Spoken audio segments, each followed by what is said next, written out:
Well, it was Paula's idea. Paula had this great idea. And she sent me an email and said, "Do you want to do this?" I said, "Sure. Sounds like a great idea."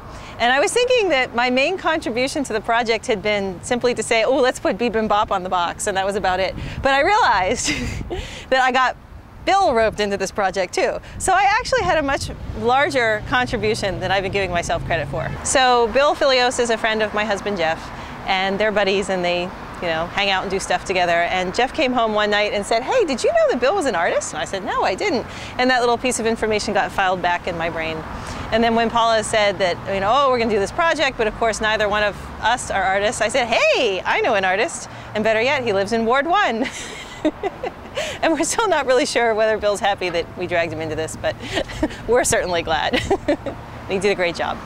All right, well, this is our Switchbox, and as you can see, it's called Malden Eats, and it came out of, the idea came out of the cooking show that Karen and I do, and our tagline is "Because all communities have eating in common." So one of the things that we try to do is we try to showcase the different foods from the different cultures of Malden. Like so far we've had Haitian food, we've had Filipino food, we've had Italian food, and so this box is really what we're trying to do is represent the diverse cultures of Malden.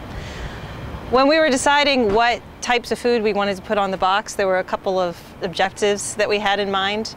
Paula suggested that we have some dishes that represent cultures that have been in Malden for a long time, but we also wanted to reflect sort of the newer face of Malden with all of the immigrant communities.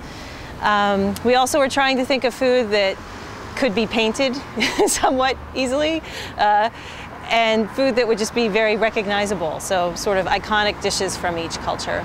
So one of the changes Bill made to my original drawing is I had like a table with legs, and then he had the great idea to show the tabletop and to use like a lace pattern to show that it was a tablecloth.